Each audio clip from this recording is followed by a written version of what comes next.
Hacktivist group Anonymous have released a second batch of documents that appear to reveal the British government's interference with the domestic affairs of other countries in the EU. Manila Chan is following the story and joins us now with more. Hi, Manila. Hi there, Natasha. So, famed hacker group Anonymous is at it again, this time showing us how the UK is using social media to manipulate public sentiment as it pertains to Russia, at least. Now, Anonymous took to their own website for the document dumps both times. This latest one, though, included names and contact info for people in various EU countries, including Bill Browder, who they claim are all a part of this misinformation campaign. Here's what they said. They said, quote, "We have obtained a large number of documents relating to the activities of the Integrity Initiative project that was launched back in the fall of 2015 and funded by the British government.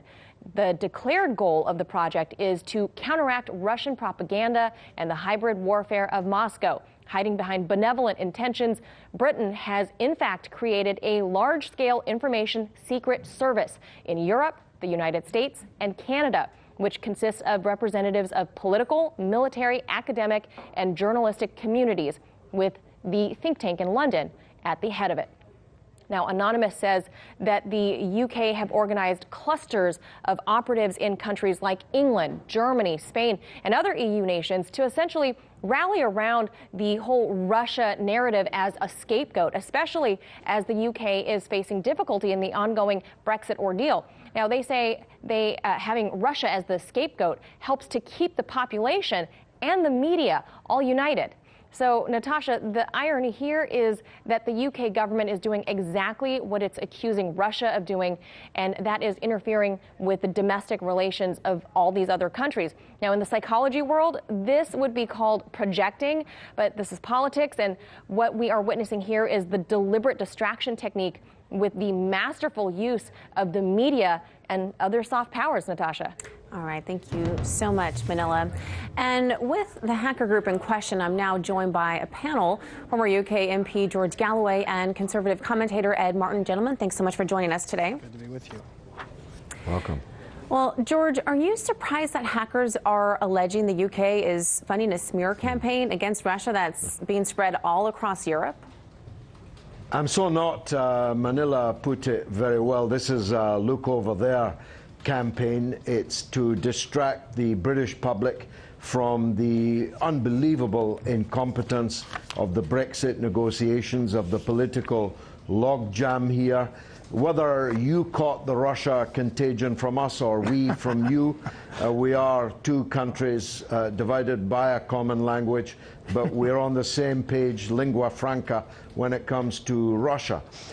People in the United States are obsessed with Russiagate because the liberals, the Democrats, the Hillary Clinton people simply can't accept that they lost the election to Donald Trump, so somebody else has to be to blame.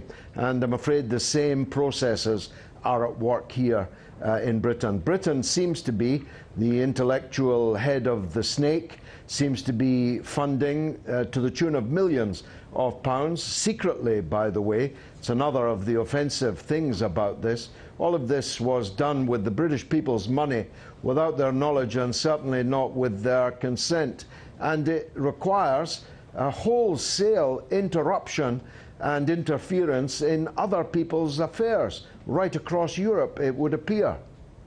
And Ed, is it alarming to you that this project was part of a large-scale information secret service sponsored and created by London to tackle what they call Russian propaganda?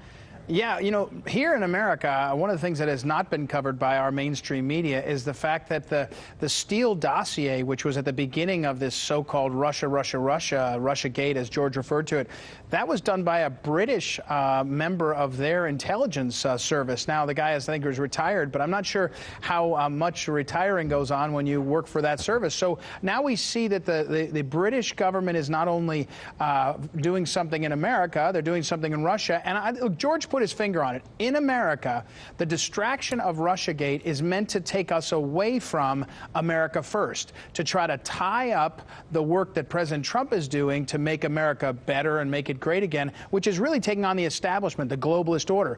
In Britain, as far as I can tell, again, they have a problem because Brexit is the will of the people, and now you have all the parties, including the so-called conservative Prime Minister May, dragging her feet on Brexit. So this is the problem here is the deep state in America. We call it the deep state. It looks like the same thing. George put his finger on it. Secret. When there's secret efforts that are hiding from the people and using the people's money to do things that don't make any sense based on the will of the people, then you know there's a problem. And I think that's what we're seeing in both places.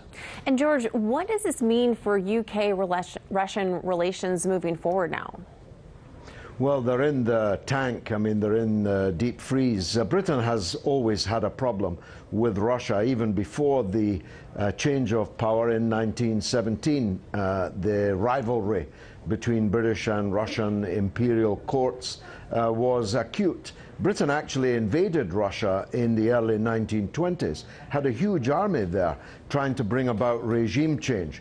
And I'm reading John le Carre's Smiley's People at the moment, written about the height of the Cold War. And since the fall of communism and the embrace of capitalism by Russia, nothing changed. So the British have definitely deep Russophobic tendencies. When I say the British, I really mean the elite and the bubble, the media bubble around them. Our countries are not dissimilar in that. If you went out onto the street and spoke to Joe Public and his wife in America, I don't think Russia would be high on their list of priorities, and the same is true here. But for the professional political class and their media echo chamber, it seems often that they're thinking of nothing but Russia. And Ed, I mean, it seems like like as you mentioned, it all sounds too familiar here in the U.S. I mean, looking for collusion where it possibly doesn't exist at all. Well, look, I don't know if George refers to London like we do in America. Washington, D.C., we call it the swamp. The swamp needs to be drained. And the people that he pointed out in London and in England that have been, taking their will, they want to have an enemy in Russia. I just recall 2 days ago, the President of the United States tweeted, he said, I hope soon to have a conversation with President Putin, President Xi, and I about not having this arms race. The American people, forget about the establishment in the swamp. The American people, we want peace. We want prosperity. We want America first. We want Russia first. We want, we want each of our countries to do well for themselves, and we don't want to be at loggerheads. The media and some of the warmongering and some of the so-called neocons and others, they want this fight. And the big threat here is whether the deep state, whether it's in London or in Washington, D.C., wins. And we have to be on the lookout. And I think that's what President Trump is doing. I don't know who's leading in England on that, because it looks like Theresa May is stumbling pretty badly. Ed, it's an interesting point you bring up, because I know, when President Trump was trying to have good relations with President Putin, and he was criticized so much in Helsinki, and then this time around at the G20, he didn't meet with him, and then he was also criticized. And so it just seems like if you try to have good relations with Russia, you're wrong, and if you don't, you're wrong. So either way, I mean, I feel like President Trump can't win in this fight either. Well, look, I mean, we call it, they call it collusion, we call it leadership. I don't want my president to be fighting with any of the other world leaders. We want cooperation in ways that lead our country to better places, but we don't want to fight about it. So I think you're right about that. But look, I think we're making progress every day, and the swamp here is being drained, and I hope in London too. Certainly. George, is there anything you want to add about the swamp over there? Just this, I've got nothing against a marketplace in ideas. And if these Russia haters want to put their ideas out there, their arguments out there, I'm fine with that. But this market is rigged. First of all, the public is being forced to secretly fund one part of the argument, and on the other hand, these people are endlessly proselytizing for the closing down of the other ideas. One of their main preoccupations is to close down RT in Britain and to close down what's the radio called, Sputnik radio. Almost daily they're demanding it. So they want the public to secretly fund their activities and they want to close down their opponents. There's nothing very free market about that for people who claim to be free marketeers.